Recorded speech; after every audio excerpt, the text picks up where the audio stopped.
अब्बू,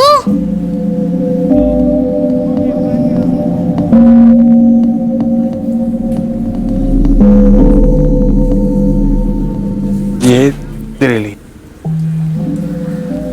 दोस्तों में बांट कर खाना बेटा। जी अब्बू। सुन बेटा, आगरा चलेगा मेरे साथ? अम्मी भी चलेगी? तू जिद करेगा तो उसको चलना ही पड़ेगा। तो करेगा ना जिद? मना लेगा ना अपनी अम्मी को आगरा चलने के लिए? ये मेरी जिद नहीं, गरिमा और मर्जी। और जिद तो आपने की थी, शराब ना छोड़ने की, मुझे तलाक देने की। कोई परवाह नहीं थी आपको अपनी बीवी और बच्चों की। मैं बदल गया हूं, शराब छोड़ दी है मैंने, नौकरी करता हूं, अब तुम तीनों को संभाल सकता हूं। और ये क्या है अमरीन, तुम यहां फैजल को मुझसे अलग रखती हो और मैं फरीदाबाद गया महर को देखने। तेरे अब्बू अम्मी ने मुझे एक बार मिलने तक नहीं दिया महर से। क्यों? लावारिसों की तरह छोड़कर चले गए थे आप हम तीनों को। वो तो गनीमत है कि अब्बू और अम्मी मेरा सहारा बने, और ये मेरी अजमत है कि तलाक के बाद भी मैं आपसे नान नफका नहीं मांगती। लौट आओ अमरीन। देखो यूसुफ, जिस जिंदगी को तुमने ठोकर मारी उसमें अचानक से उठकर ऐसे फिर से दाखिल नहीं हो सकते तुम। आखिरी बार कह देती हूँ तुमसे, दूर रहो मुझसे और मेरे बच्चों से। मेरे बच्चों से? फैजल मेरा बच्चा नहीं है।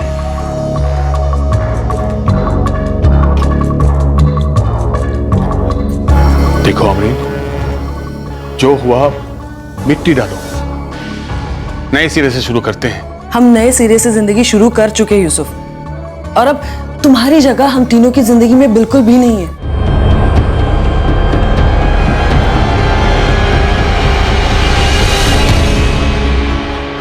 जो दर्द तुम दे रही हो ना मुझे अमरीन, कसम है तुम भी झेलोगी, टूट जाओगी तुम।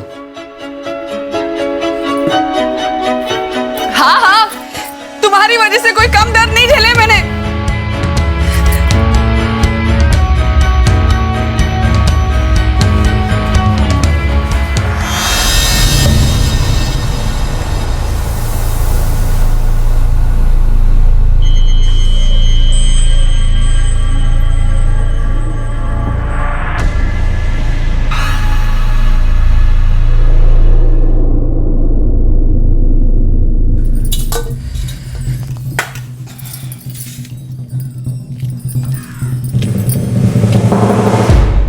दर्द तुम दे रही हो ना मुझे अमरीन, कसम है तुम भी झेलोगी। फैसल,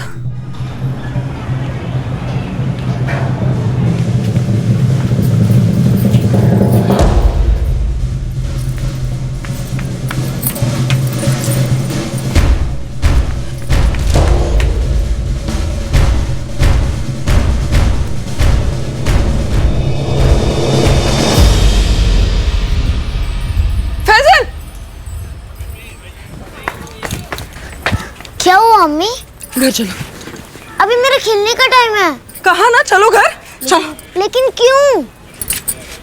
अब्बू से मिला था क्या? हाँ, उन्होंने चॉकलेट भी दी मुझे। क्यों ली तूने? मैं तुझे चॉकलेट नहीं देती क्या?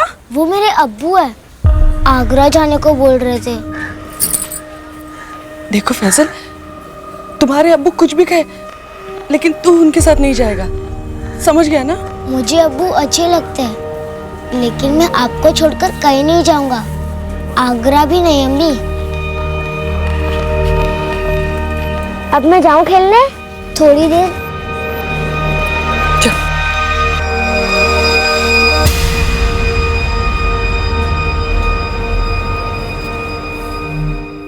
मतलब सबका अपना अपना, हर इंसान सारे कर्म सारे फैसले अपने हित के लिए करता है, अपना मतलब पूरा करता है। पर जब कोई इंसान सामने वाले के हित की परवाह ना करते हुए सिर्फ अपने फायदे के बारे में सोचता है, हम उसे मतलबी इंसान कहते हैं। आज के इस केस में एक शख्स ने मतलबीपन की एक नई गहराई साबित की, और इसकी जो कीमत चुकाई गई वो बहुत ऊंची थी।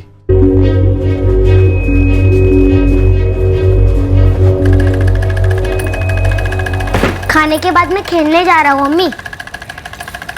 सब कुछ सोच कर ही घर आता है ना तू। हमारी टीचर कहती है कि हर चीज की प्लानिंग करो। और होमवर्क की प्लानिंग हुई है नहीं?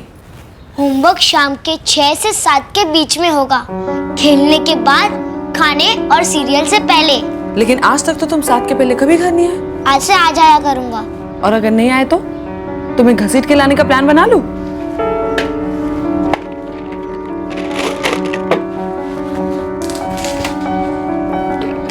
अब मैं जा रहा हूँ। बाय अम्मी।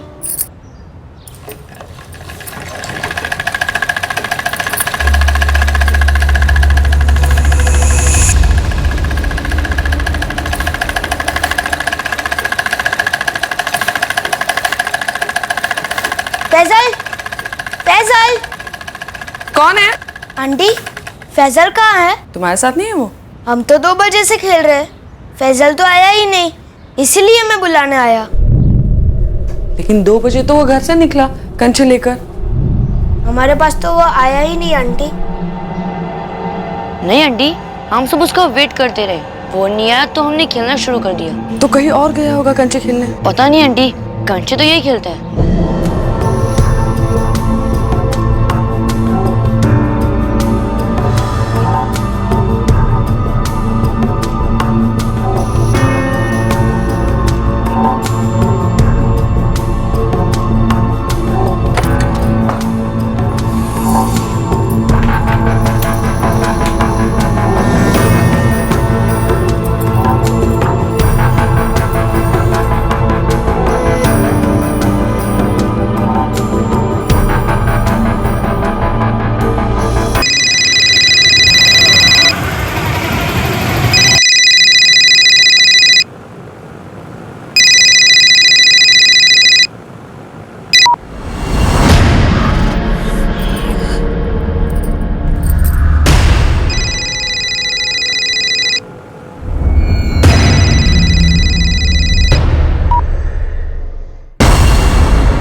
हाँ अमरीन बेटा बोलो।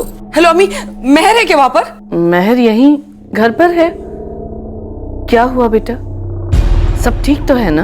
कुछ ठीक नहीं है अम्मी, ये यूसुफ अपनी हरकतों से बाज नहीं आने वाला। मैं आपको बाद में फोन करती हूँ। हेलो अमरीन, बात तो सुन।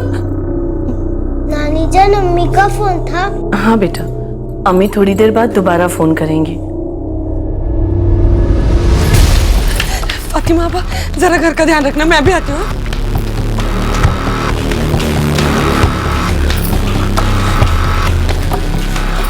जी तो मुझे पुलिस कंप्लेंट दर्ज करानी है, चलोगे मेरे साथ? पुलिस? क्या हुआ? सारा मोहल्ला ढूंढा, मुझे वो कहीं नहीं मिला। मुझे पहले बता दिया होता, मैं भी ढूंढ लेता। ये जरूर यूसुफ की कोई चाल होगी, मैं कह रही हूँ। तुम फिक्र मत करो, पुलिस सब संभाल लेगी। कासिम भाई, वो आज जरा जल्दी निकलना था मुझे। ठीक है, जाओ, कल देर मत करना, टाइम से आ जाओ। जी, जल्दी आ जाऊंगा। सब पिछले हफ्ते यूसुफ आया था, उसने मुझे धमकी दी थी कि वो मुझे दर्द देगा। अभी मेरा फोन नहीं उठा रहा है, जरूर उसी ने कुछ किया होगा साहब। यूसुफ का फोन नंबर दीजिए, हम बात करते हैं। 444 3344।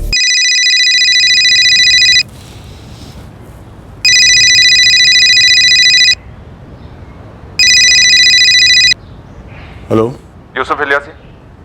हाँ जी, बोल रहा हूँ। मैं नूरगंज पुलिस स्टेशन दिल्ली से सब इंस्पेक्टर नारंग बोल रहा हूँ। क्या बात है साहब? फैजल कहाँ है यूसुफ? मेरा बेटा फैजल? हाँ, वो तो अपनी अम्मी, मेरी बीवी अमरीन के साथ है दिल्ली में। यूसुफ, अमरीन हमारे सामने बैठी है, फैजल पूरे मोहल्ले में कहीं भी नहीं है। कहाँ ले गए फैजल को? तू यूसुफ, कहाँ है मेरा बच्चा? पगला गई हो क्या? तो मेरा फोन क्यों नहीं उठा रहा था तू? मेरी मर्जी, नहीं उठाना था तेरा फोन। यूसुफ, अमरीन का फोन क्यों नहीं उठा रहे थे तुम? साहब, मैं उसके सामने गिड़गिड़ाया कि वापस लौट आओ दोनों बच्चों के साथ, माफी मांगी है, शराब छोड़ी है। उसके बाद भी हर बार मेरी तौहीन की है उसने, तो नहीं हुआ मूड उससे बात करने का साहब। फैजल को तुम अपने साथ आगरा ले गए? अरे क्या साहब, मैं यहाँ आगरा से हिला ही नहीं। ये औरत बच्चे को संभाल नहीं पा रही है, और मेरे पे इल्जाम डाल रही है। राजेश सर, एक टीम लेकर आगरा जाओ और यूसुफ इलियासी को उठाकर लाओ। जी सर। साहब, यूसुफ पर बिल्कुल भी भरोसा नहीं कर सकते साहब। अमरीन जी, आप बेफिक्र रहिए। अगर आपका बेटा फैजल इस यूसुफ के पास है तो हम उसे बहुत जल्द आपके पास ले आएंगे। क्या नाम बताया आपने? सर जीतू चंदेल। आप पड़ोसी हैं इनके? जी नहीं, ये हमारे ही मकान में किराए पे रहती है। इन्हें घर पर लेके जाइए और हमारे फोन का इंतजार करिए।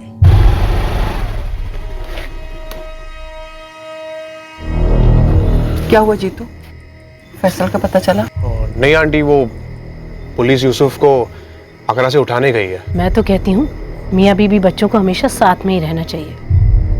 यूसुफ कितनी बार आकर गया, अमरीन को मान लेनी चाहिए थी उसके बाद। अभी फैसल के सारे दोस्त कह रहे कि वो खेलने आए ही नहीं, लेकिन 2 बजे मेरे सामने फैसल कंचे लेकर बाहर खेलने गया। अभी जरूर यूसुफ ने कुछ किया है। जब यूसुफ तुझे आखिरी बार धमकी देकर गया था, तुझे उसी वक्त पुलिस के पास जाकर उसके खिलाफ शिकायत दर्ज करानी चाहिए थी। अब किसे पता था कि कोई इस हद तक भी गिर सकता है। न जाने कैसी किस्मत लेकर आई है हमारी बच्ची। जब ऐसा लगने लगा कि बड़े दिनों के बाद उसकी गाड़ी पटरी पर आ रही है, तो देखो ये मुसीबत आ गई। पता नहीं यूसुफ ऐसा क्यों कर रहा है। साहब मत मारिए ना साहब, मैं तो पूरा दिन आगरा में था साहब। दिल्ली में ये कैसे करता साहब? मैंने कब कहा कि तूने खुद किया? जिससे करवाया उसका नाम बोल। बोल, फैजल कहाँ है? फैजल मेरे लाख कहने पर मेरे साथ नहीं आता था साहब। किसी अजनबी के साथ कैसे जाएगा साहब? इतना तो मैं भी जानता हूँ। तू उसे उठाने के लिए जरूर किसी गुंडे को भेजा होगा जो बेहोश करके ले गया होगा। बोल बच्चा कहाँ है? फैजल मेरा अपना बेटा है साहब, मेरा अपना खून है साहब। मैं उसके साथ ऐसी हरकत कैसे कर सकता हूँ साहब? जो इंसान अपने बीवी बच्चों को छोड़कर भाग सकता है, अपनी जिम्मेदारी से भाग सकता है, कुछ भी कर सकता है।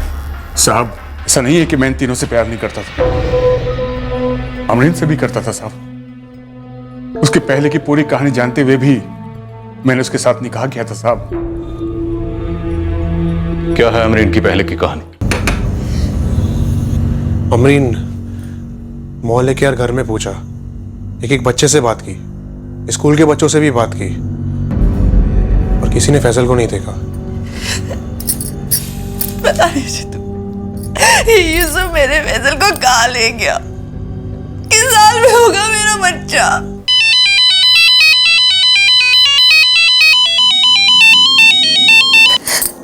हेलो अमरीन, यूसुफ इलियासी आपका दूसरा शौहर था? हाँ, ये मेरी दूसरी शादी थी साहब। लेकिन यूसुफ ने आपको बताया कि फैजल कहाँ है? यूसुफ सारा दिन दुकान पर था आगरा में, शाम तक। उसने जरूर अपने किसी गुंडे दोस्त को भेजा होगा साहब, मैं कह रही हूँ आपसे। आपका पहला शौहर मंसूर कुरैशी गोंडा किस्म का था। मंसूर ने फैजल को अगवा करवाया, लेकिन मंसूर ऐसा क्यों करेगा साहब? मंसूर का नंबर दीजिए। क्या बोले? मंसूर तुम्हारा पहला पति?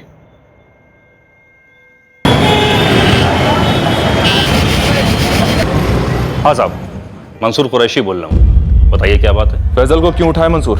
फैजल? कौन फैजल? अमरीन का बेटा फैजल। सर, अमरीन से तलाक हुए 11 साल हो गए। अब उसकी दूसरी शादी से हुए बेटे से मेरा क्या ताल्लुक? कुछ दुश्मनी ऐसी होती है जो वक्त को भी निगल जाती हैं। अब सच सच बोल, तूने फैजल को कहाँ छिपाया है और क्यों उठाया उसे? साहब, अगर ये शिकायत अमरीन ने दर्ज कराई है ना, तो वो जरूर गांजा मांजा फूकने लगी है। और अगर आप उस पर यकीन कर रहे हैं तो पता नहीं आप क्या फूक करके बैठे। बदायूं उस चांद पर है जहां बैठकर तू पुलिस के साथ बदतमीजी करेगा और हम चुपचाप सुनते रहेंगे? उठाकर दिल्ली लाऊं क्या तुझे? साहब, आप इल्जाम में तो इतना भद्दा लगा रहे हो। अमरीन से निकाह के 9 महीने बाद हमारा अशफाक पैदा हुआ। अशफाक 4 महीने का नहीं होता कि अमरीन ने तलाक मांग ली। इन 11 सालों में वो अशफाक को बीच बीच में फोन करती रही, कभी कदार मिलने भी आती रही है। साहब, मेरा दूसरा निकाह हो गया, जैसा कि अमरीन का यूसुफ के साथ हो गया। अगर हमें पता चला कि तू हमसे झूठ बोल रहा है। ओ साहब, सच पूछे जाकर के उस अमरीन से, बड़ी मतलबी है वो, उसे कोई तीसरा मिल गया होगा, इसलिए अपने दोनों बच्चों से पल्ला झाड़ने के लिए फैजल के गायब होने का नाटक कर रही है। आप अमरीन से बात कर रहे थे? अब खुदा के लिए तुम शुरू मत हो जाओ। अमरीन से नहीं, पुलिस से बात कर रहा था। पुलिस? अमरीन का बेटा फैजल गायब हो गया और पुलिस मुझ पर शक कर रही है। कहीं आपने कुछ किया तो नहीं? सर, अमरीन को फोन किया था।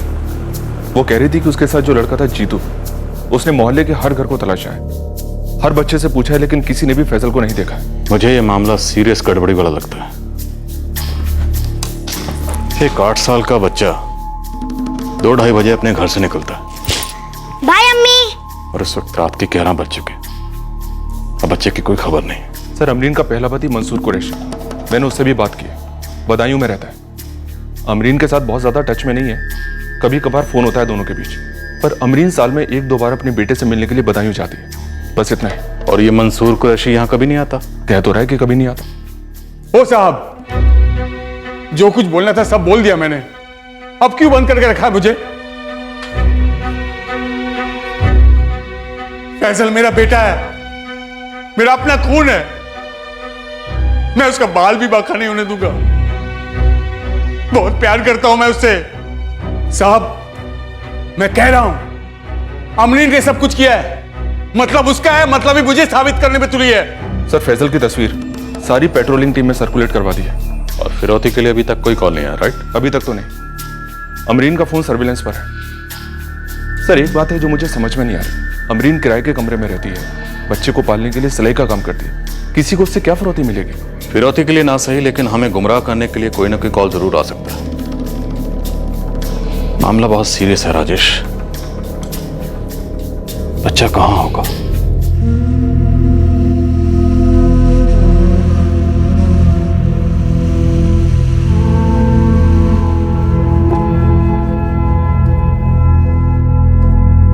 वो रात अमरीन की जिंदगी की सबसे लंबी रात थी जो उसने जाग कर बिताई अपने बच्चे की फिक्र में। यूसुफ भी रात भर एक लम्हा नहीं सो पाया। जिल्लत और गुस्से ने उसे घेर रखा था। उस पर उसी के बच्चे के अपहरण का शक किया जा रहा था। रात भर 8 वर्षीय फैजल की कोई खबर नहीं थी और सुबह की पहली किरण के साथ साथ जो खबर आई वो बदबू में लिपटी उसी डर को सच साबित कर रही थी जिसके बारे में कोई सोचना भी नहीं चाहता था।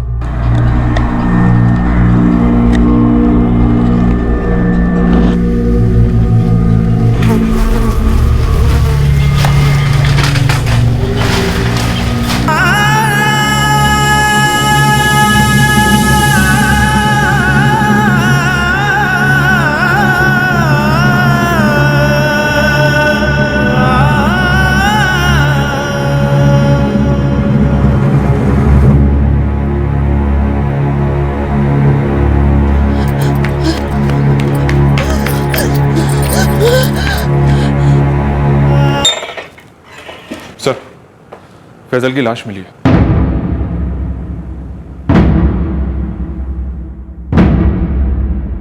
कहाँ? जहां से मोहल्ला शुरू होता है सर, वहीं एक कचरे का डंप है, उसी में। लाश को पोस्टमार्टम के लिए भेज दिया है। फैजल तो आया ही नहीं खेलने, इसीलिए मैं उसके घर गया उससे बुलाने। फिर उसकी मम्मी आई थी मैं पूछने। हमने उन्हें तभी कहा कि फैजल आज आया ही नहीं खेलने। अगर फैजल तुम लोगों के साथ खेलने के लिए नहीं आया तो कहीं और गया होगा ना खेलने। कुछ पता है कहाँ गया था? कुछ दिन पहले उसके पापा आए थे यहाँ, तब फैजल कह रहा था कि बहुत जल्दी वो उसकी मम्मी के साथ उसके घर जाएगा, आगरा।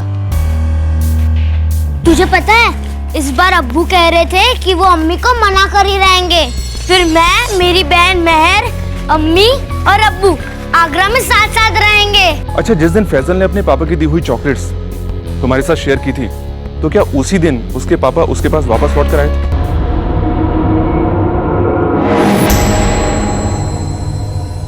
याद नहीं। नहीं, मुझे नहीं लगता वो वापस लौट कर आए थे।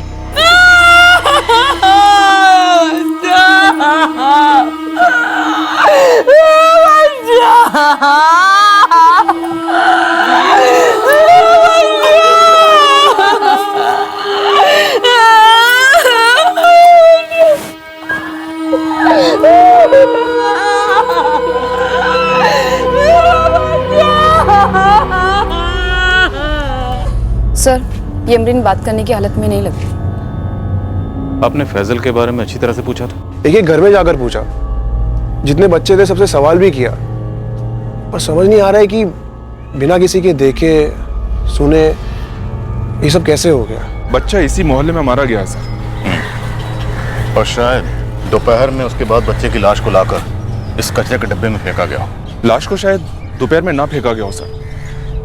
भीड़ वाला मोहल्ला है, थोड़ा मुश्किल होता है। सामने एक चाय वाला है, उससे भी बात की है मैंने।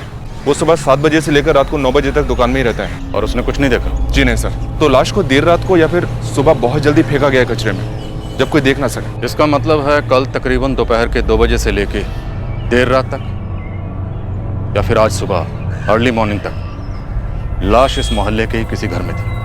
एक काम करो, इस मोहल्ले के सभी घरों की डिटेल इंक्वायरी करो, सबका प्रोफाइल बनाओ और वो यूसुफ इलियासी उसके फोन रिकॉर्ड्स निकलवाओ। पता करो इस मोहल्ले में वो कौन है जो उसके साथ फोन पर बात कर रहा था। बहुत ही जबरदस्त खुन्नस रही होगी तेरे अंदर जो तुमने अपने ही बेटे का कत्ल कर दिया। सुबह से आपके आदमी डंडे पे डंडा लगाए जा रहे हैं, पूछ रहे हैं मोहल्ले में मैंने किसके घर में फैजल को मारा और लाश छुपाई। मैं फैजल को अपने साथ ले जाना चाहता था, प्यार से, जबरदस्ती नहीं साहब। मैं उसे मारूंगा कि आपको मोहल्ले में मेरे खिलाफ कोई सबूत मिला साहब। मैं आपको सच बताता हूं, मेरा उस मोहल्ले में एक ही दोस्त था साहब, मेरा अपना बेटा फैजल। वो मेरी बीवी अमरीन। उसने मुझे कभी समझा ही नहीं साहब। आप जाओ उसे उठाओ और पूछो कहीं उसी ने तो नहीं मार डाला मेरे फैजल को। लेकिन वो क्यों मारेगी? अपनी कोख से जने बच्चे को वो क्यों मारेगी? कहीं उसे कोई और तो नहीं मिल गया? बेटी को तो पहले ही अपने अम्मी अबू के गले बांध दिया, बेटे को भी अपने रास्ते से साफ कर दिया साहब। उसे कोई तीसरा मिल गया होगा, इसलिए अपने दोनों बच्चों से पल्ला झाड़ने के लिए फैजल के गायब होने का नाटक कर रही है वो। अमरीन के पहले पति मंसूर ने भी तकरीबन ऐसा ही कुछ कहा था सर। कहीं ऐसा ही कुछ तो नहीं हुआ? मैडम, मुझे इस मोहल्ले में आए 3 साल होने को आए, लेकिन अमरीन के किसी चक्कर के बारे में कभी नहीं सुना। मोहल्ले में तो मैंने अमरीन के साथ किसी को देखा नहीं। आप वो कपड़े की फैक्ट्री में जाकर पूछिए ना, जहाँ के लिए वो सिलाई का काम करती है। अक्सर आना जाना तो होता था मैडम जी उसका। वो मर्दाना जगह है मैडम। एक मोहसिन भाई है एस्टेट एजेंट, वो मेरे पापा के पास अमरीन को लेके आए थे। 3 साल से रह रही है हमारे मकान पर। तलाक के बाद से अमरीन इस मोहल्ले में अकेली ही रहती है या कोई आता जाता रहता है? नहीं सर, मतलब मुझे कैसे पता होगा? मैं महीने में 1 दिन जाता हूँ अपना किराया लेने के लिए। अच्छा, तुम्हें क्या लगता है जीतू, क्या अमरीन अपने बेटे का कत्ल कर सकती है? ये कैसा सवाल है सर? वो माँ है, जान से ज्यादा प्यार करती थी फैजल से, वो ऐसा क्यों करेगी?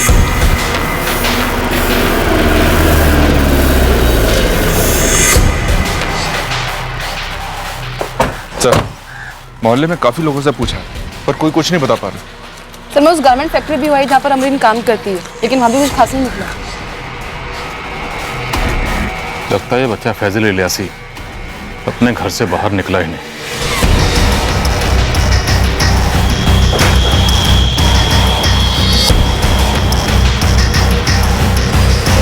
आप बताएंगे भी? आपको किस बात का शक है? अमरीन, ये सब क्या हो रहा है? तो कुछ क्यों नहीं बोलती? आपको लगता है कि बच्चे के कत्ल से ताल्लुक रखते हुए कोई भी चीज आपको यहाँ मेरे घर में ही मिलेगी? नहीं मिलेगी। आपके बेटे फैजल के कत्ल से ताल्लुक रखने वाली कोई भी चीज हमें इस घर में नहीं मिलेगी। फैजल को मैंने 9 महीने अपने पेट में पालकर पैदा किया, मेरा सब कुछ था वो। तो इस घर में आपको सिर्फ उसकी यादें ही मिलेगी, कोई सुराग नहीं मिलेगा। अमरीन जी, हमें यह शक है आपका बेटा फैजल दोपहर 2 बजे घर से निकला ही नहीं। सच है? झूठ है। 1:45 बजे वो स्कूल से आया, खाना खाया और 2 बजे खच्चे लेकर चला गया। आप सोच भी कैसे सकते हैं कि मैं अपने बच्चे का गला दबाकर कत्ल कर दूंगी और उस नन्ही से जान को मैं कूड़ेदान तो क्लीन है, अगर कुछ भी होता तो छुपाना मुश्किल होता। लाश रात भर मोहल्ले में थी, अगले दिन निकाली गई सुबह।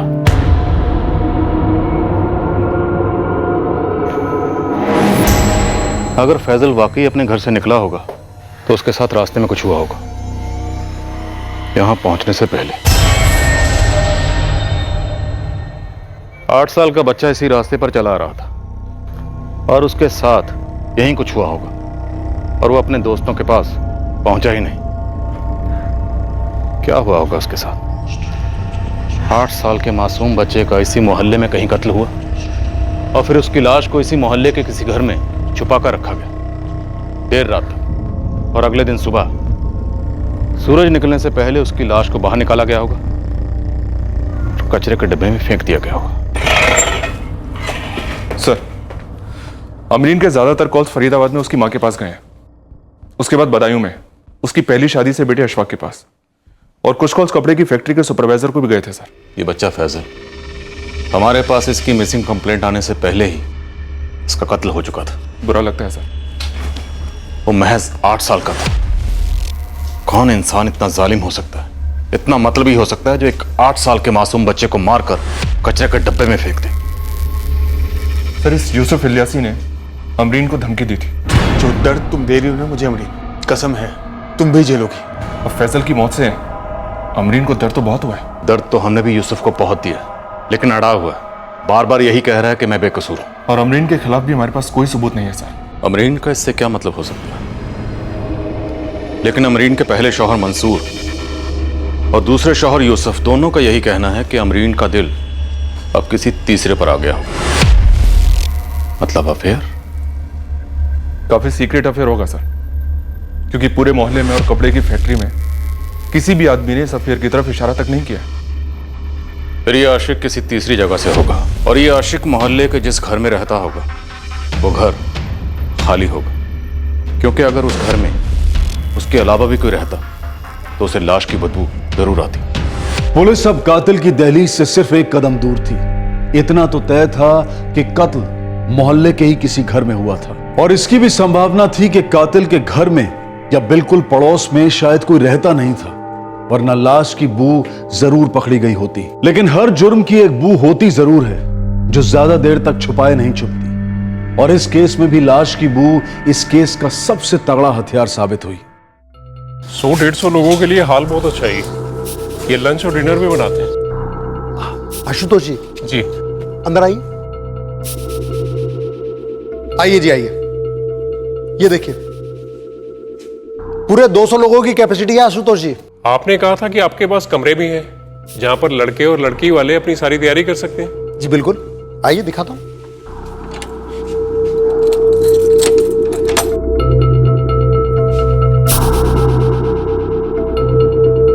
दूसरा रूम भी ऐसे ही है?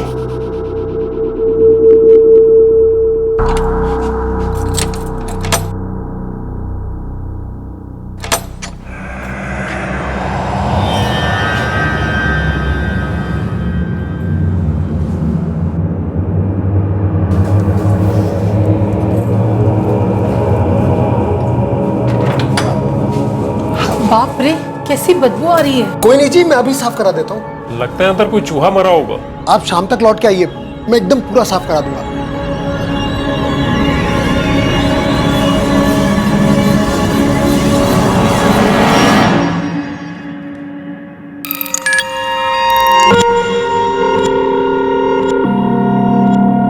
सर जी, मैं तो साफ सफाई वाले को बुलाने वाला था, पर कमरे में कंचे देखकर वो मुझे बच्चा याद आ गया। फैजल भी कंचे खेलने के लिए निकला था घर से। उस दिन आप घर पर आए थे इंक्वायरी करते हुए, तो कंचों की बात निकली थी, बस मैंने 2 और 2 मिला दिया। अब इसमें कोई शक नहीं कि कत्ल मोहल्ले में हुआ और इस हॉल के कमरे में हुआ। और सर, हॉल भी उसी गली में पड़ता है जहां से होता हुआ फैजल रोज कंचे खेलने के लिए जाता था।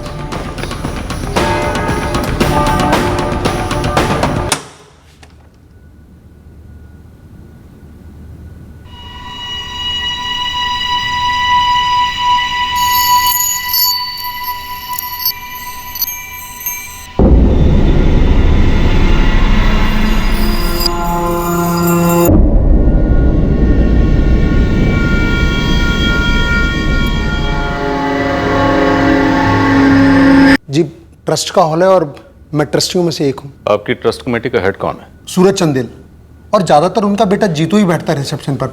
इस हॉल की सारी देखरेख वही संभालता है। आज वो कॉलेज गया हुआ है, इसलिए पार्टी का हॉल दिखाने के लिए आया था। राजेश, कातिल शायद उस वक्त से हमारी नाक के नीचे बैठा हुआ था जिस वक्त अमरीन हमारे पास अपने बेटे फैजल की मिसिंग कंप्लेंट लिखवाने आई थी। ये क्या कह रहे हो रुपेश? मेरे सामने बात हुई है सूरज जी, पुलिस जीतू को उठाने गई है उसके कॉलेज। जीतू ऐसा क्यों करेगा?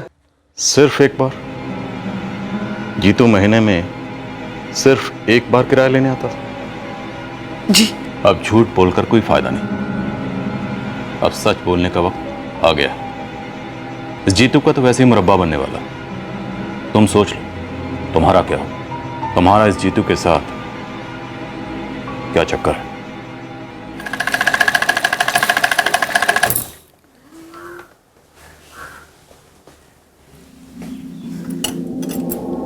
सोलह साल की थी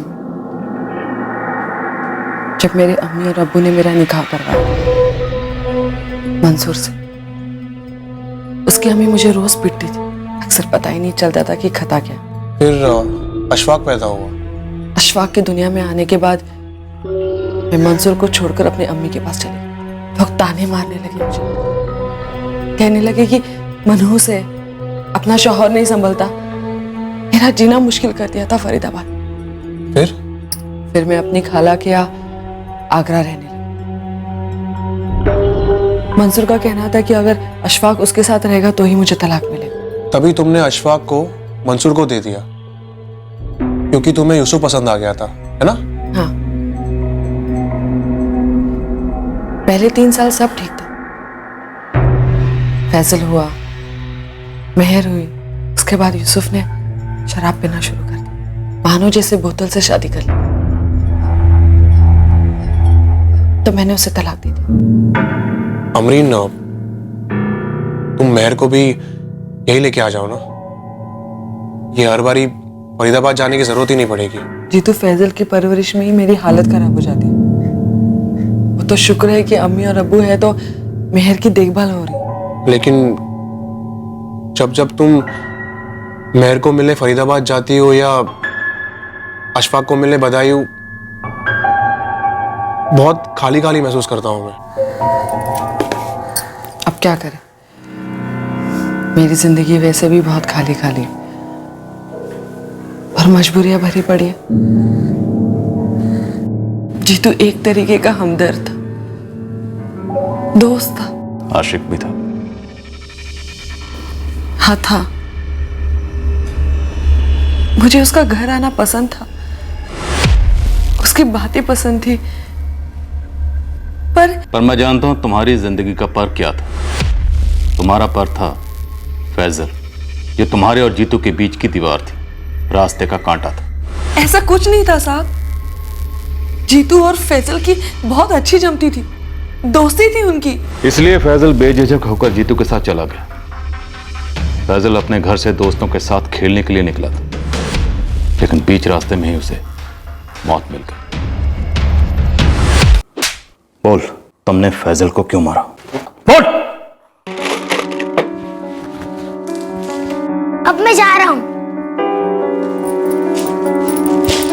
बाय अम्मी। बाय।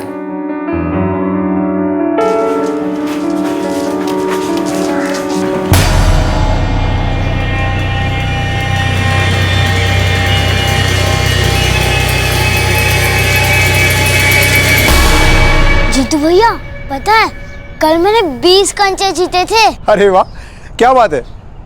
वैसे मैं तुम्हारे घर ही आ रहा था, जरा चलना मेरे साथ, एक काम है तेरी अम्मी का। अभी नहीं, बाद में आओ जीतू भैया। देखते दोस्त भी नहीं आया अभी तक।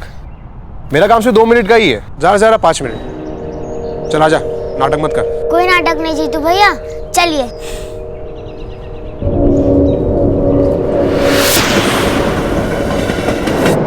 उसने तुझ पर भरोसा किया था। एक छोटे से बच्चे ने तुझे अपना दोस्त समझा था और तूने उसका मर्डर प्लान कर रखा था।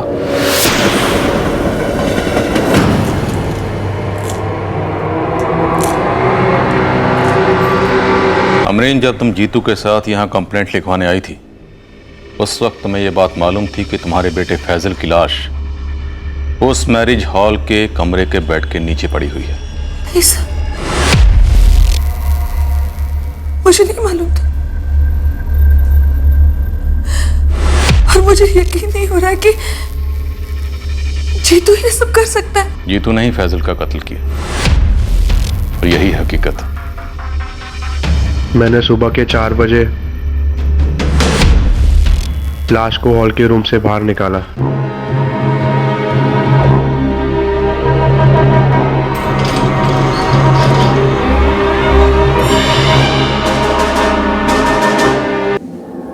हाँ साहब,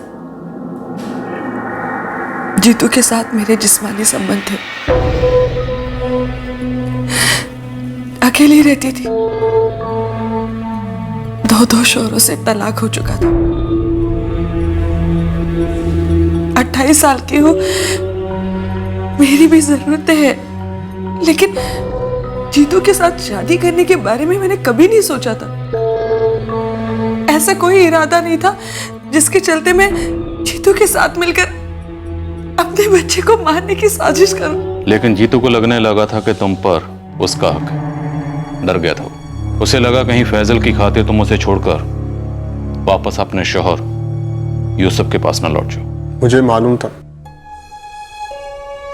कि यूसुफ को ज्यादा दिलचस्पी फैजल में थी।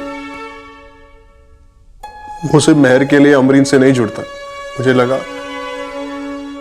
अगर फैजल रास्ते से हट जाएगा तो अमरीन मेहर को फरीदाबाद से यहां लाएगी और हमेशा के लिए यही रहेगी। क्या अमरीन भी तुम्हारे साथ इस कत्ल में शामिल थी? उसने ऐसे सोच भी कैसे लिया कि मेरे बच्चे को मारकर वो मुझे हासिल कर लेगा? मेरे बच्चे को मार डाला उसने। पागल है जीतू। पागल। और ये सभी खूनी अक्सर मासूम लोगों की लाशों पर बैठकर अपनी प्रेम कहानियां लिखते हैं, मासूम लोगों के खून की स्याही से।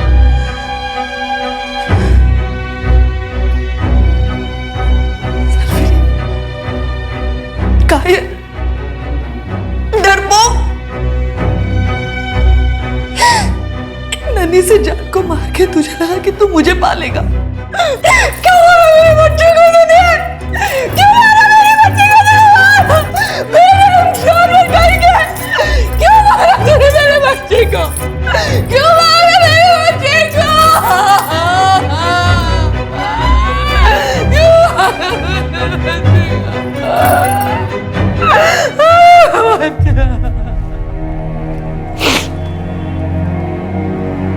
अब मैं क्या बोलूं? खून ही गंदा निकला मेरा।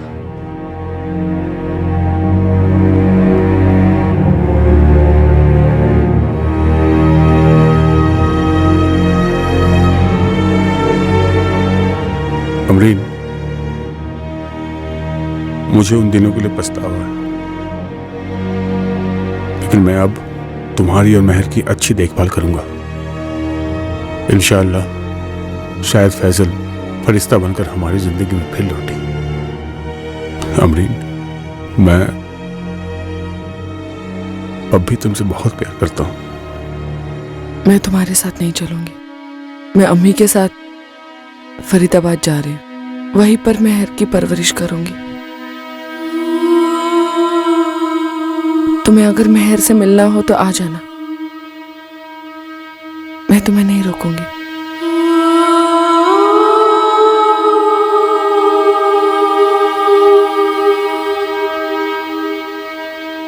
मुझे अब्बू अच्छे लगते हैं, लेकिन मैं आपको छोड़कर कहीं नहीं जाऊंगा।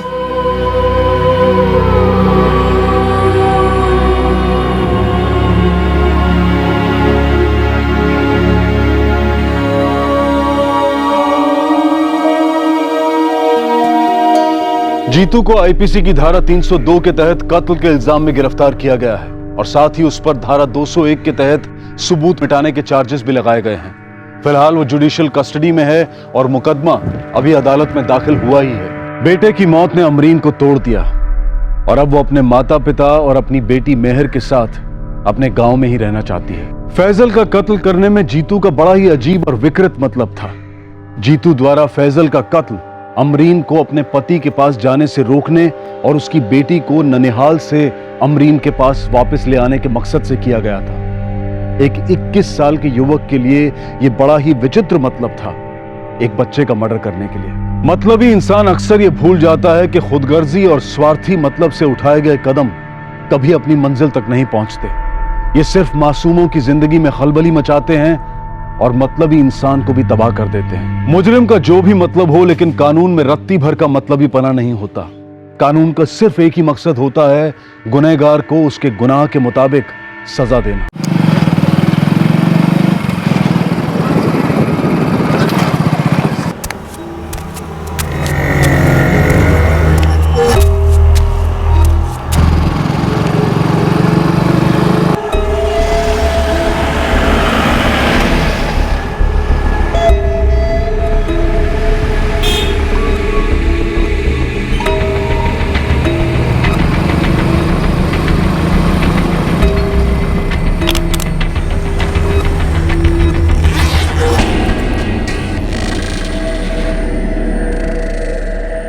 सामान बेचने खरीदने के लिए लाइसेंस लगता है, जो तेरे पास है नहीं, फिर भी तुझे दे रहा हूं। समझ गए? आज के बाद, अभी के बाद मैं तेरे को नहीं जानता हूँ, कभी देखा तक नहीं है तुझे, समझा? क्या समझा?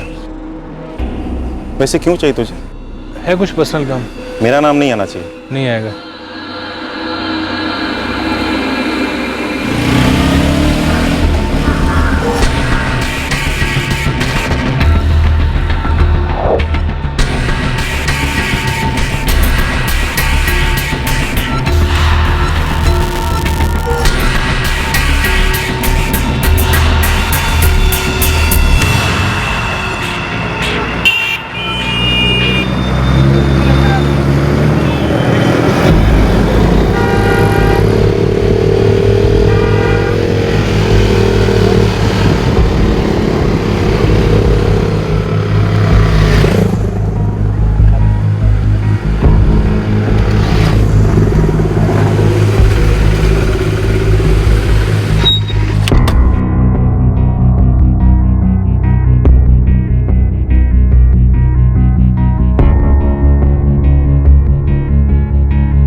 हाय।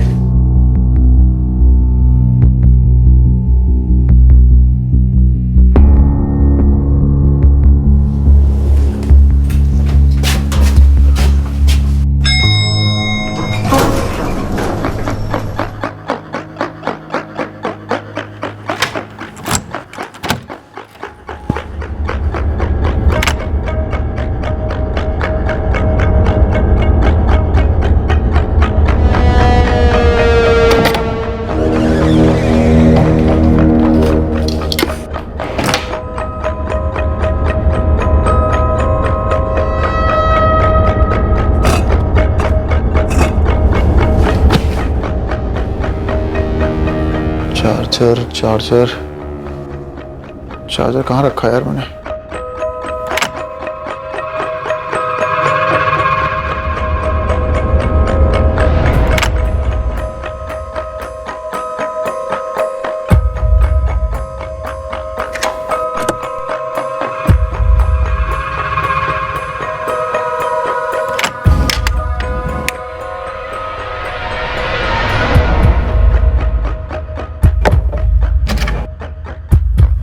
तेरा मेरा फोन एक ब्रांड का है, इसलिए तुम मेरी एब्सेंस में मेरे रूम में घुसते हो और मेरा चार्जर चुरा लेते हो। कैसी बातें कर रहा है भाई?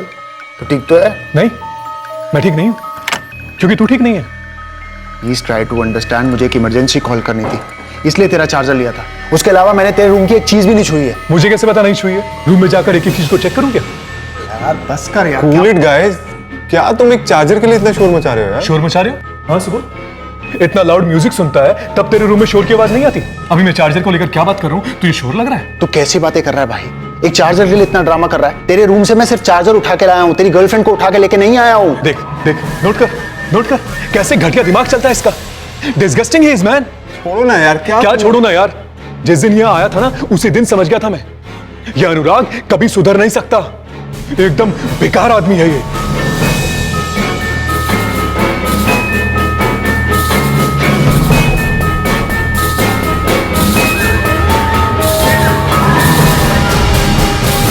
बड़े शहरों में नौजवान प्रोफेशनल्स का फ्लैट शेयर करना आम बात है। अब एक छत के नीचे होंगे तो नोकझोंक होना भी आम है, हर घर में होती है। इस चार्जर वाली घटना के कुछ ही समय बाद एक भयंकर हादसा हुआ उसी 3 बेडरूम के फ्लैट में। उस फ्लैट में कोई ऐसा था जो अपनी फितरत को, अपनी आदत को बदल नहीं सकता था। अंग्रेजी में इनकॉरिजिबल, हिंदी में सुधारतित।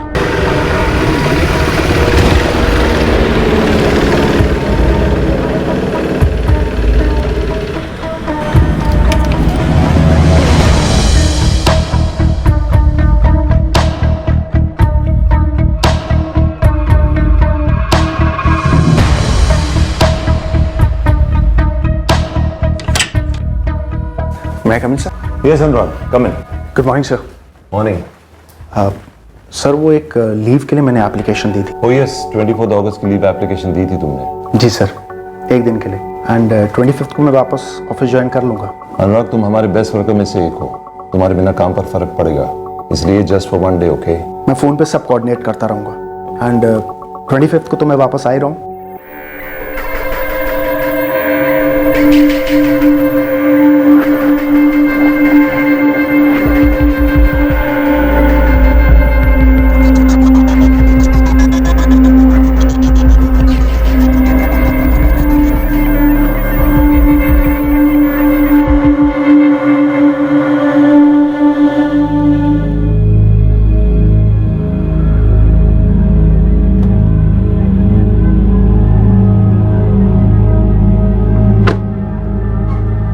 रिया, गुड मॉर्निंग सर। मॉर्निंग। अनुराग आया है क्या? नहीं सर, अभी भी उनका फोन स्विच ऑफ आ रहा है। The number you have called is currently switched off. Sir कल भी अनुराग का फोन ट्राई किया, मैसेज भी किए, लेकिन कोई रिस्पांस नहीं आया। हरीश, अनुराग ऐसा नहीं है। उसने कहा था उसे सिर्फ 24 को ऑफ चाहिए। 25 को वो लौट आएगा। आज 26 है, ना तो वो ऑफिस आया, ना किसी को उसने इन्फॉर्म किया। सर हमारे रिकॉर्ड्स में उसका घर का एड्रेस मेंशन है।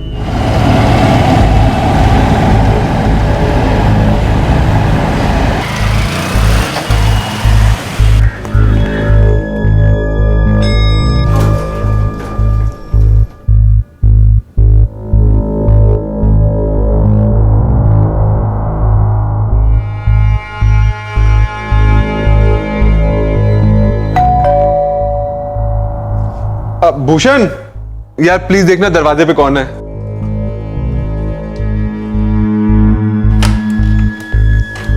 यस, हेलो, अनुराग का कोलीग हूँ, होटल से आया हूँ।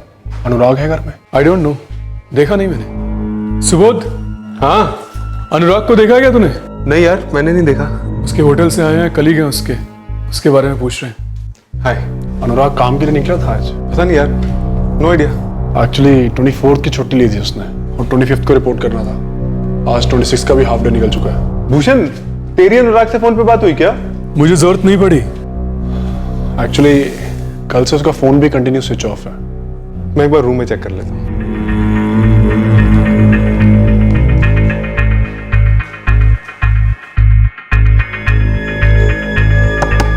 अनुराग, अनुराग, अनुराग अंदर हो क्या?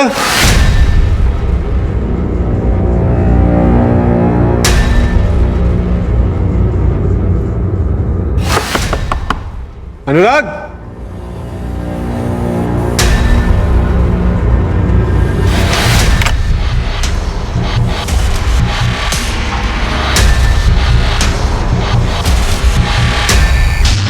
भूषण, भूषण, भूषण।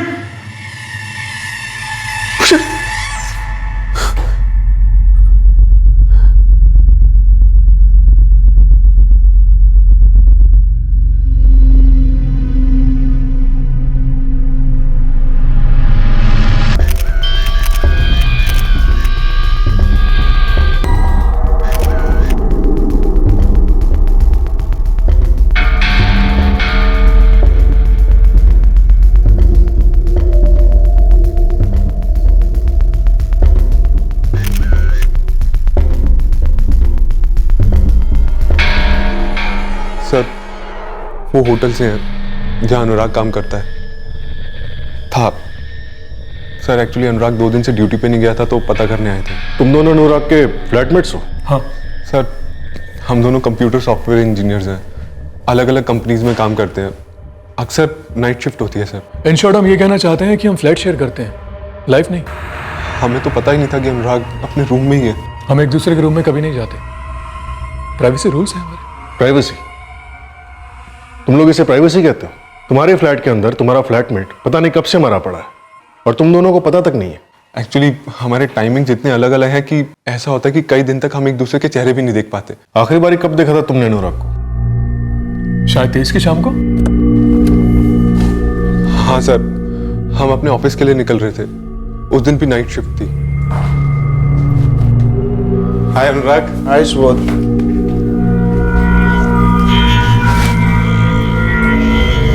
उस दिन के बाद से मैंने अनुराग को नहीं देखा। मैंने भी नहीं। ये अनुराग कहाँ का रहने वाला था? पुणे से सर। कब से रह रहे हैं यहाँ? 11 महीने से सर।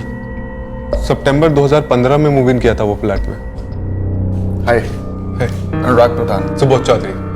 भूषण शर्मा। हाय अनुराग। सुबोध, भूषण, जैसा मैंने कहा था ये खाली रूम अब अनुराग का होगा। अनुराग के पुणे का एड्रेस मैं नहीं जानता। सर मैं भी नहीं जानता, लेकिन हमारे लैंडलॉर्ड कैलाश जी आने वाले हैं, वो आपको एग्जैक्ट डिटेल्स दे देंगे सर। उसके फैमिली के बारे में कुछ जानते हो? फैमिली के बारे में तो नहीं सर, लेकिन अनुराग का एक छोटा भाई है तपन, पुणे में इंजीनियरिंग कर रहा था। 1-2 बार अनुराग ने तपन के बारे में मेंशन किया था। सर मुझे होटल जाना है, मैं जा सकता हूँ? जा सकते हो, लेकिन फोन ऑन रखना। जी सर। तुम दोनों का फ्लैटमेट 2 दिन से दिखाई नहीं दिया, फिर उसकी लाश मिलती है और आप दोनों को इसके बारे में कुछ भी नहीं पता। हम बार बार वही सेम बात क्यों दोहरा रहे हैं? हमने डिटेल में आपको अपना सारा रूटीन समझा दिया है। और क्या चाहते हैं? नाम क्या है तुम्हारा? भूषण। भूषण शर्मा। भूषण शर्मा। इस फ्लैट में एक मर्डर हुआ है। हम एक ही सवाल 1000 बार पूछेंगे और 1000 बार तुम्हें जवाब देना पड़ेगा। पूछिए, लेकिन हर बार मेरा यही जवाब होगा। खाने पीने का क्या इंतजाम है तुम्हारा? कोई मेड आती है? खाना पीना तो हम बाहर से ही करते हैं। हाँ, साफ सफाई के लिए मेड आती है। कितने बजे? सर एक्चुअली हमारे टाइमिंग्स इतने अलग अलग हैं कि हम कोऑर्डिनेट ही नहीं कर पाते थे, तो मेड सिर्फ अब संडे को ही आती है। कितने बजे आती है? 8 बजे आती है और 11 साढ़े 11 तक काम करके चली जाती है।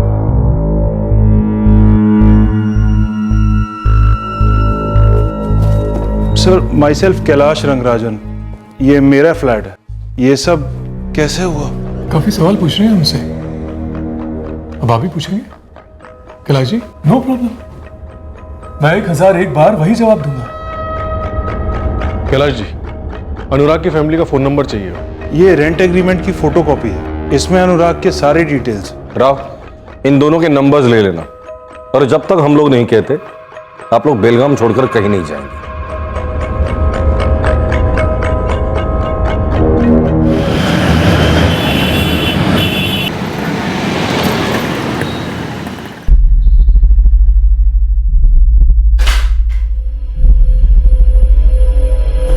तपन, काय झालं रे? किसका फोन था? कौन होता रे फोन? क्या बोला रे उसने तेरे को? तपन,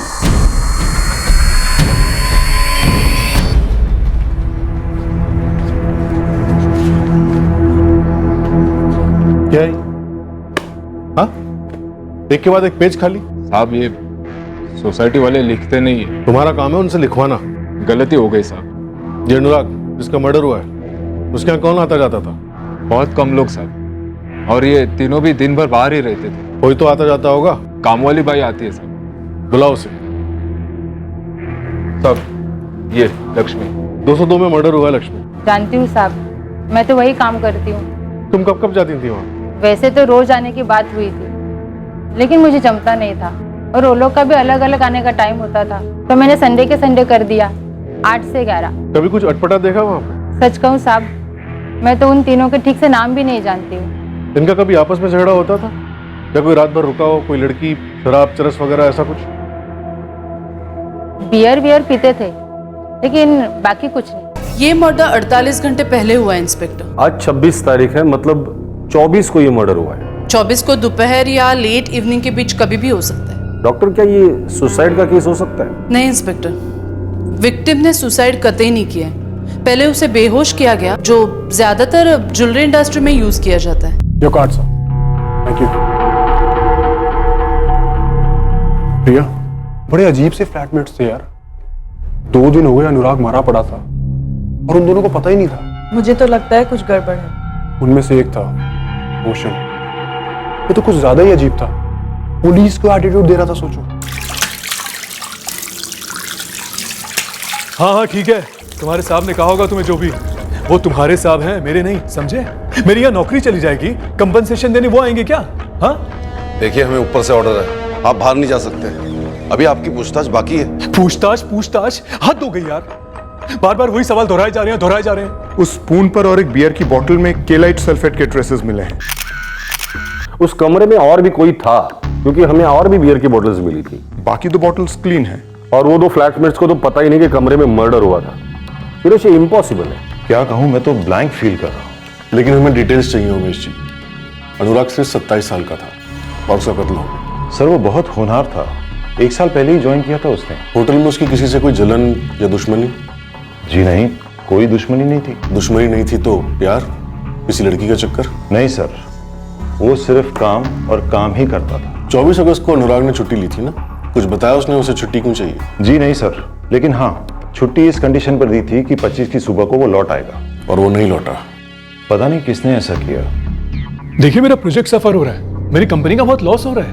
एक जान से कीमती क्या हो सकता है भूषण? अनुराग को मैं ठीक से जानता तक नहीं था, एंड फ्रेंकली उसके जीने मरने से मेरी लाइफ पे कोई फर्क नहीं पड़ता। लेकिन आप जो ये मेरे साथ खेल रहे हैं ना, इससे मेरे करियर पे बहुत फर्क पड़ रहा है। मुझे ऐसा क्यों लग रहा है कि ये जो तुम अग्रेसिव बन रहे हो या हीरो बनने की जो कोशिश कर रहे हो, दरअसल बहुत डरे हुए हो। क्या लफड़ा था तुम्हारा अनुराग के साथ? किस बात पे झगड़ा हुआ था? ये तो मान ही नहीं पा रहे कि तुम्हारे फ्लैट में मर्डर होता है और 2 दिन तक तुम्हें भनक तक नहीं लगी। बस ये क्लियर नहीं हुआ है कि तुम दोनों ने मर्डर किया या फिर तुम में से किसी एक ने। प्लीज आप यकीन कीजिए, मेरी इसमें कोई भी इन्वॉल्वमेंट नहीं है। हम लोग तो एक दूसरे के कमरे में भी नहीं जाते और वो चार्जर वाले झगड़े के बाद तो कदम भी नहीं रखा। चार्जर वाला झगड़ा? हाँ सर, अनुराग और भूषण के बीच में काफी तू मैं हो गई थी। भूषण, अपने एक चार्जर को लेकर तू इतना ओवर रिएक्ट क्यों कर रहा है? तेरी प्रॉब्लम क्या है? साफ साफ बोलना मुझे। मेरी प्रॉब्लम तू है, तेरी लाइफस्टाइल से है मुझे प्रॉब्लम। बोल ना, क्या प्रॉब्लम है लाइफस्टाइल से? इतना थर्ड क्लास म्यूजिक इतना टॉप वॉल्यूम में सुनता है तू? हाँ, किचन में घुसता है तो सारा इधर उधर करके निकलता है, सारा मैसी करके रखता है सब कुछ। क्या बोले जा रहा है? क्या बोले जा रहा है? कुछ भी बोले जा रहा है। यार तू एग्जैगरेट कर रहा है। ऐसा तो हम सब कभी कभी करते हैं यार। मैं कभी नहीं करता ऐसा। जिस दिन से आया है ना, उस दिन से यही सब कुछ हो रहा है। तू मुझे बता, जब हम पहले रहते थे, कभी घर के हालात ऐसे थे कभी? वाह वाह वाह वाह, मतलब मेरे आने से पहले ये जगह 5 स्टार होटल थी ना? एक चार्जर को लेकर इतना ड्रामा कर रहा है। अरे पागल है क्या तू? दिमाग खराब है तेरा? चल। क्या बोल रहा है तू? बोला क्या तूने? बोल क्या रहा है तू? हाथ हटा। बोल क्या रहा है तू? कर क्या रहे हो यार? वही बोल रहा हूँ जो तू सुन रहा है। अगर मेरे रूम की तरफ तूने आंख भी उठा के देखी ना, तो तू देख लेना। That's my last warning to you. उस दिन के बाद हम सिर्फ ड्राइंग रूम में ही मिलते थे, किसी के रूम में जाते ही नहीं थे। इस भूषण के साथ कुछ प्रॉब्लम है? Mental problem? ऐसा कभी कुछ? देखो, कुछ तो है। एक अजीब सी अकड़ है इस भूषण में। मैं बहुत स्ट्रेट फॉरवर्ड हूँ, अपने काम से काम रखता हूँ। जो पसंद है वो पसंद है, जो नापसंद वो नापसंद। ये बीच का मुझे कुछ भी समझ में नहीं आता। और अगर आप इसको मेरी अकड़ समझे तो फिर अकड़ ही सही। तुमने अनुराग को सिर्फ इसलिए मारा क्योंकि वो जोर जोर से म्यूजिक सुनता था, बियर की बोतलें और अपना सामान यहां वहां छोड़ता था। तुमने उसके बियर में केलाइट सल्फेट मिलाई भूषण, फिर उसका दम घोट दिया मरने तक।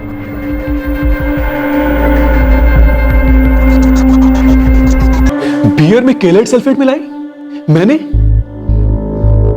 कोई और इल्जाम लगाइए आप मुझ पर, लेकिन ये नहीं। क्यों? ये क्यों नहीं? क्योंकि पहली बात, मैं शराब नहीं पीता। दूसरी बात, मैं अनुराग को कभी पसंद नहीं करता था। मैंने कभी लाइफ में उसके साथ एक कप चाय तक नहीं पी है। उसके रूम में जाकर बियर क्या पीऊंगा? क्यों नहीं पसंद करते थे उससे? सुधारती समझते हैं ना? समझाओ। इनकॉरेजेबल।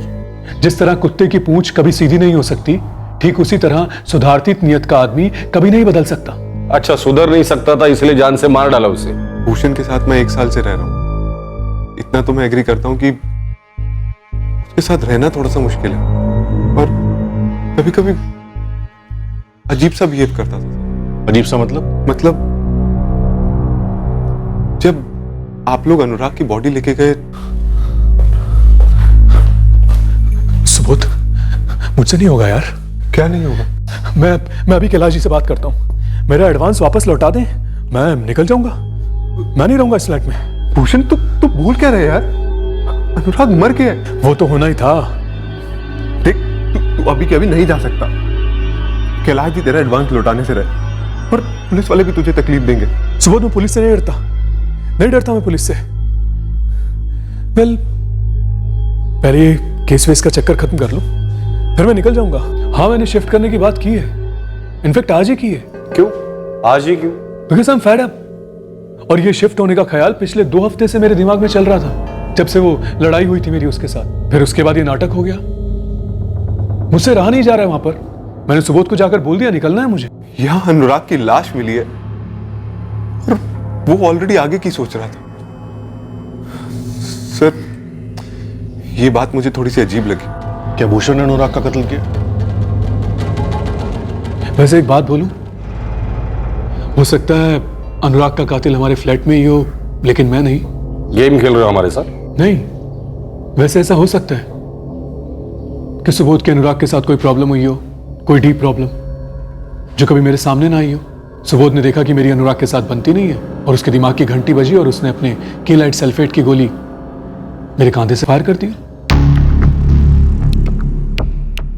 सर, अनुराग प्रधान की फैमिली 3-3.5 घंटों में यहाँ पे पहुंच जाएगी। ये अनुराग का फोन हमें फ्लैट में कहीं नहीं मिला ना? नहीं सर, फोन स्विच ऑफ है। कॉल रिकॉर्ड्स मंगवाएं, कल सुबह तक या मैक्सिमम दोपहर तक आ जाएंगे। 3 फ्लैटमेट्स, एक का मर्डर हो जाता है और बाकी 2 अपने आप को इनोसेंट बता रहे हैं। सर, मेरी सरीश से बात हुई थी, जो अनुराग की खबर लेने उसके फ्लैट पे पहुंचा था। सर, वो दोनों उतने ही शौक थे जितना कि मैं। शौक होने की एक्टिंग भी की जा सकती है।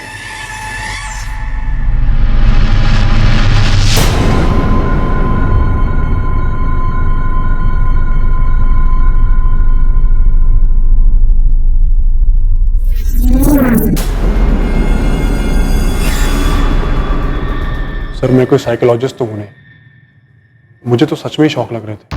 दोनों? हाँ दोनों, लेकिन क्या? उनमें से एक था भूषण शर्मा, वो मुझे कुछ बदतमीज टाइप का लगा। सर, समझ में नहीं आ रहा कि भूषण और सुबोध को पता था कि लाश वहां है, या फिर दोनों में से एक को पता था, या फिर शायद दोनों में से किसी को भी नहीं। इस वक्त हमारा मेन सस्पेक्ट भूषण है। मेरे दिमाग में कुछ और चल रहा है। केलाइट सल्फेट। हाँ, वो लो क्वालिटी वाला जिससे अनुराग बेहोश हुआ था। सवाल ये है राव, ये केलाइट सल्फेट उसके बियर में मिलाया कैसे? सामने तो मिला नहीं सकते। You see this red bike?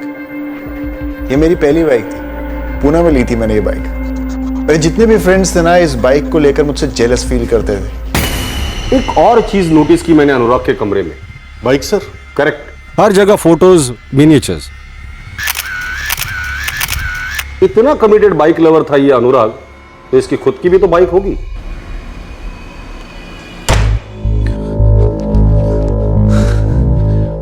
ठुल्ले साले, देखने आए थे, हम कहीं भाग तो नहीं गए? भूषण धीरे यार, तू डरा क्यों रहा है मुझे? तू सच में डरता है मुझसे?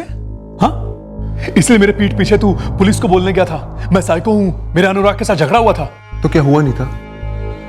देख सुबोध, जितनी तेरी हालत खराब है ना, उतनी मेरी भी है। आ गए साले चील कौए फिर से मंडराने के लिए। अनुराग के पास बाइक थी? हाँ थी सर। इस वक्त कहां है? सर, पार्क तो वो यहीं करता था बाइक। पर है नहीं, तो कहां है अनुराग की बाइक? अब है ही नहीं तो फिर हम कैसे बता सकते हैं कहां है? हमें क्या मालूम होगा? करेक्ट। जब बाइक का ओनर 2 दिन से तुम्हारे बगल वाले कमरे में मरा पड़ा हुआ था, ये तुम्हें मालूम नहीं, तो उसकी बाइक है नहीं है तुम्हें कैसे मालूम होगा? देखिए, आप कुछ ज्यादा इशारे नहीं कर रहे हैं हमारी तरफ। अभी तो सिर्फ इशारे कर रहा हूं। अगर एक भी सबूत मिला ना तुम दोनों के खिलाफ या दोनों में से किसी एक के खिलाफ, तो इशारे नहीं होंगे, सीधा शिकार होगा। 23, 24 और 25 अगस्त, इन 3 दिनों की 1-1 घंटे की डिटेल रिपोर्ट तुम दोनों से चाहिए, लिख कर मुझे अभी। अरे लेकिन सब शराब बहुत हो गया तेरा, लिखने के लिए बोला है तो लिख। राव, ये दोनों जो भी लिख कर देंगे उस हर एक चीज को क्रॉस वेरीफाई कर लेना बारीकी से।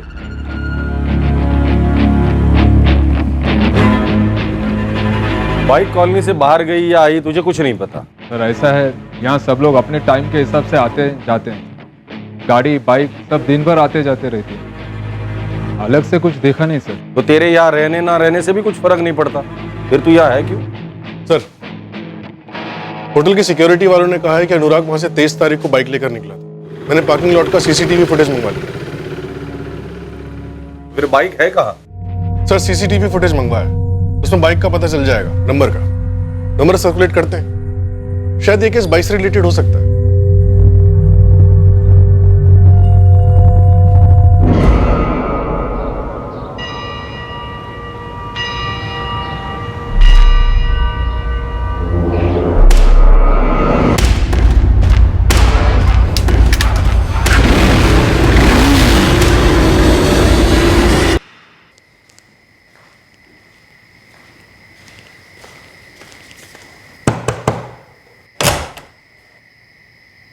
सुबोध, हाँ डिनर ऑर्डर कर रहा हूँ, तेरे को कुछ चाहिए क्या?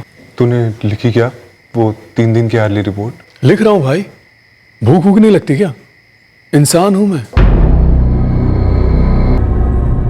बाइक का रजिस्ट्रेशन नंबर है KA17586X और बाइक का मॉडल है मोटो R400। शहर के सभी इलाके के सीसीटीवी फुटेज चेक करो इस बाइक के लिए। 24, 25 और आज 26 अगस्त को इस बाइक की मूवमेंट जरूर हुई होगी। अरे दोस्त, जो कि फटफटी नहीं है, मोटो R400 है, 400 सीसी की बाइक, 50 bhp। सेकेंड हैंड हुई तो क्या हुआ, टिप टॉप कंडीशन में है, कम से कम 1 लाख रुपए बनता है। मैंने खुद चला कर देखी है, मक्खन है, एकदम मक्खन। तो आई बाबा पूरी तरीके से टूट चुके हैं सर। तपन, मैं समझ सकता हूँ। भैया यहाँ पर 1 साल पहले आए थे, उनकी किसी से कोई प्रॉब्लम नहीं थी सर, फिर भी किसी ने मार डाला उनको। क्यों सर? देखो तपन, हम सबकी एक प्राइवेट लाइफ होती है जो कभी कभी इतनी प्राइवेट हो जाती है कि कुछ बातें हम हमारे फैमिली फ्रेंड्स के साथ शेयर नहीं करते। नहीं सर, भैया का ऐसा कुछ नहीं था सर। अच्छा, अनुराग ने कभी उसके फ्लैटमेट्स के बारे में बताया था? फ्लैटमेट्स? भूषण शर्मा और सुबोध चौधरी। नहीं सर। क्यों? तुम्हारे भाई की मौत 24 के दोपहर को हुई थी उसके रूम में, जबकि ये दोनों भी उसी फ्लैट में रहते, फिर भी 26 दोपहर तक इन दोनों को पता ही नहीं था। पता नहीं सर, भैया ने उन दोनों के बारे में कभी कोई बात नहीं की। वो अपने काम के बारे में बात करते थे या फिर बाइक्स के बारे में? बाइक का क्रेज था, फोटोग्राफ्स देखे हैं मैंने। बाइकर थे भैया, पुणे में सॉलिड ग्रुप था उनका बाइकर्स का।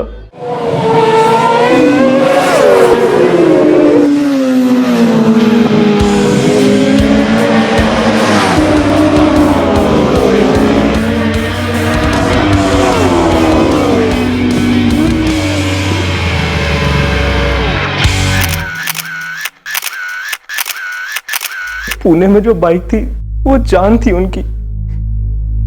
यहाँ आने से पहले उन्होंने वो बाइक बेच दी सर। फिर यहाँ जो बाइक है वो मोटो R400? सर, वो बाइक उन्होंने यहाँ खरीदी, बेलगाम में, सेकेंड हैंड। भैया वो बाइक भी बेचकर एक नई बाइक लेने वाले थे। तपन यार, ये रेडीमेड बाइक से मैं बोर हो गया हूँ। इस बार मैं क्या सोच रहा हूँ कि 550 सीसी की एक कस्टम मेड बाइक बनवाऊं। तो ले लो ना भैया, अभी तो फाइनेंस का भी इश्यू नहीं है। हाँ यार, वो तो है, बट एज यू नो कि कस्टम मेड बाइक्स का कोई बजट नहीं होता यार, बहुत महंगी होती है। अरे भैया देखो, एक लाइफ मिली है तो ये ख्वाहिश भी पूरी कर लो। वैसे आपके पास जो बाइक है उसका भी तो अच्छा प्राइस मिल रहा होगा ना? हाँ यार, मिलनी तो चाहिए। बहुत प्यार से संभाल के रखा है इस बाइक को। वैसे फ्रेंच स्क्वायर है ना, वहाँ पे एक बाइकर्स के ग्रुप पे भी मैंने पोस्ट किया है। 1.5 लाख का प्राइस कोट किया मैंने वहाँ पर। अनुराग की बाइक हमें मिली नहीं। क्या 24 अगस्त को अनुराग ने अपनी बाइक बेच दी थी? पता नहीं सर।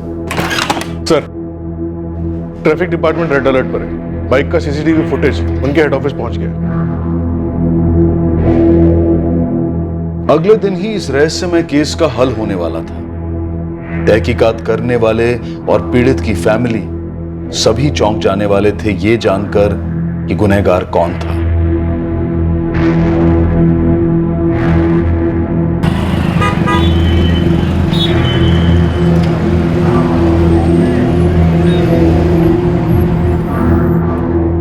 भूषण और सुबोध इन दोनों ने प्लानिंग करके लिखा है क्या ये? लगता तो नहीं सर, दोनों अलग अलग कंपनीज में काम करते हैं और दोनों कंपनीज की सीसीटीवी फुटेज मैंने बारीकी से स्कैन की है। जो जो लिखा है वो सबूत समेत मैच कर रहा है। सर, सुबोध की गर्लफ्रेंड जयश्री उसी सोसाइटी में रहती है। ऑफिस से लौटने के बाद सुबोध उसी के साथ था दोनों दिन, उसी के फ्लैट पर। मैंने बैग चेक किया। ये गर्लफ्रेंड वाला एंगल हो सकता है क्या? लगता तो नहीं सर, मैंने सुबोध की सारी एक्टिविटी बैग चेक करी है, सभी फिट बैठे हैं। फिर भी राव, ये बात मुझे हजम नहीं हो रही है। 2 दिन से लाश फ्लैट में पड़ी थी, ये लोग रात को आए, सोए, दूसरे दिन उठ के ऑफिस चले गए, फिर रात को उसी फ्लैट में आकर सोए और इन दोनों को पता ही नहीं चला कि फ्लैट में लाश है। ये क्या रहस्य है? सर, मैंने सुबोध और भूषण के कॉल रिकॉर्ड्स मंगवाए और अनुराग के मिसिंग फोन के भी। आधे घंटे में आते ही होंगे। देखते हैं कॉल रिकॉर्ड से क्या मिलता है, शायद इस रहस्य को सुलझाने में हमारी मदद ही कर दे।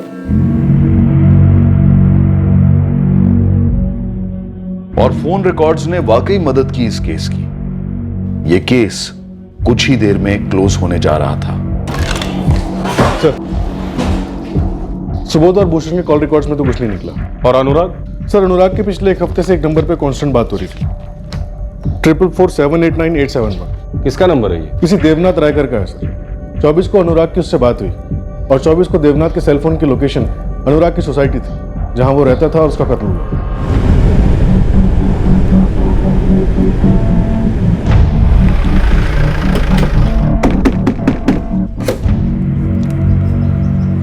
देवनाथ रायकर? हाँ, मैं हूँ। आप अनुराग प्रधान को कैसे जानते हैं? अनुराग प्रधान?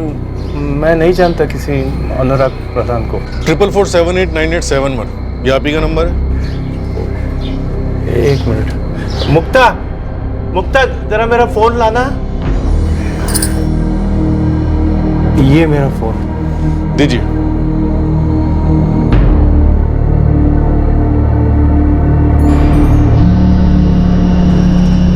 सर, ये तो कोई दूसरा नंबर है। 4447898871 ये नंबर आपके नाम पर रजिस्टर कैसे?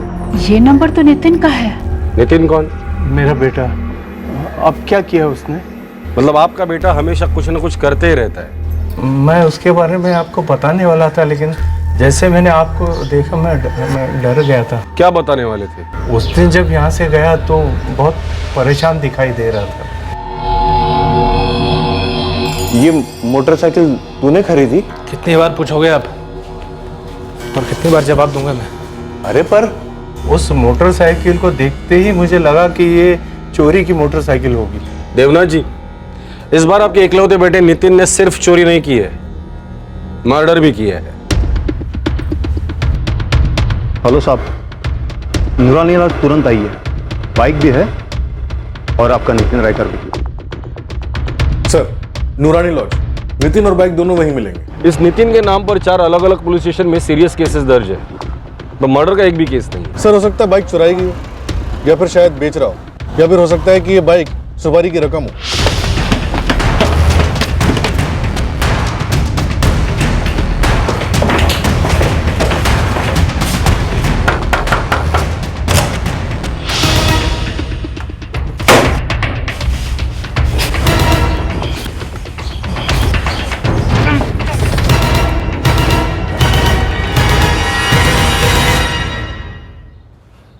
अपनी मेहनत की कमाई इस तरह से छोड़कर नहीं भागते नितिन। क्या थी ये बाइक? सुपारी या bonus?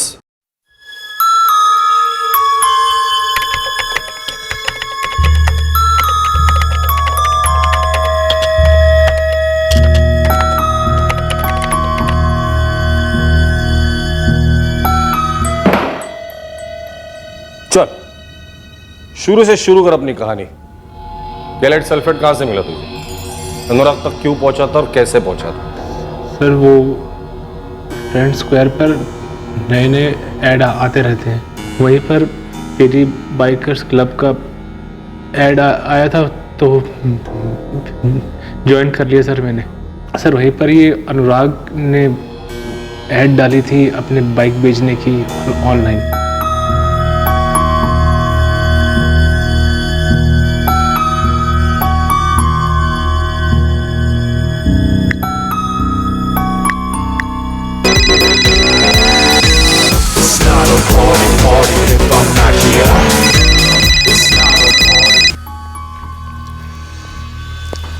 Anurag, Jacob here. Jacob. Anurag, तुमने बाइक की ऐड डाली थी ना फेरी बाइकर्स क्लब में? Oh yeah so you are interested right? Bike देखोगे? Yeah sure.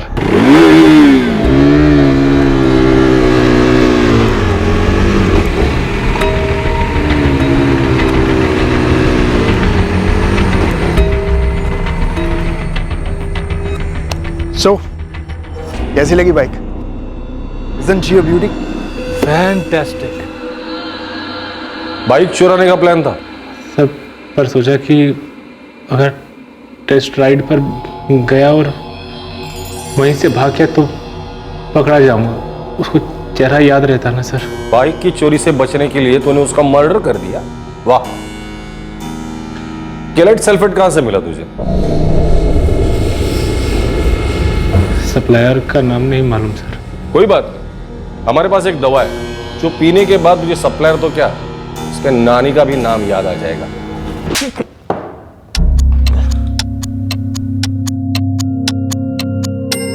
डील 24 अगस्त को होने वाली थी। नितिन चेक देकर बाइक लेने वाला था। 24 को ऑफ लेने का कारण यह हुआ होगा कि पुरानी बाइक बेचने के बाद अनुराग अपनी dream custom made bike company में जाने वाला था।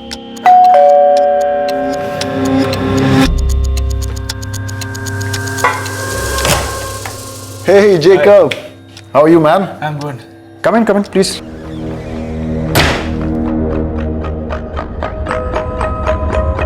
क्या बात है, टोटल बाइकर? हाँ यार, the only love of my life. लेगा? Cheers man. You know, जो कि बाइक में है ना यार, वो ना ये बियर दे सकती है और ना कोई लड़की। इनफैक्ट नहीं, अब हंसने की बात नहीं है भाई। इनफैक्ट दुनिया में कोई भी चीज ये किक नहीं दे सकती, है ना? You see that red bike भाई, this was my first bike. Pune में ली थी मैंने ये बाइक। अरे जितने भी फ्रेंड्स थे ना इस बाइक को लेकर मुझसे जेलस फील करते थे, सब लोग। And you know the best part, मैंने इस बाइक को एक नाम भी दे रखा था। नाम रखा था इसका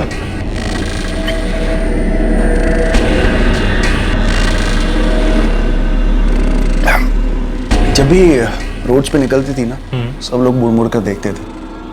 वैसे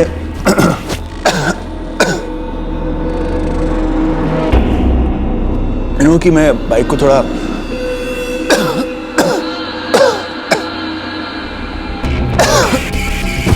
क्या हुआ? ठीक है ना? हाँ? सुन, मैं चीनी लेकर आता हूँ तेरे लिए। चीनी लेकर आता हूँ। सर, मैंने उसे अपना नाम जैकब बताया। मुझे लगा मेरा असली नाम कभी सामने नहीं आएगा सर। तुम क्रिमिनल्स का भेजा क्या घुटनों में होता है क्या, जो इतने प्लानिंग से जुर्म करते ये सोचकर कि कभी पकड़े नहीं जाओगे? सर, मुझे लगा मैं नहीं पकड़ा जाऊंगा और बाइक के कम से कम 1 लाख रुपए तो मिल जाएंगे। तूने मर्डर तो एक किया है, पर जाने 5-5 ली है। अनुराग के माँ बाप और उसका छोटा भाई, और तुम्हारे बदनसीब माँ बाप। नितिन रायकर, अब जिंदगी भर जेल में सड़ेगा तू।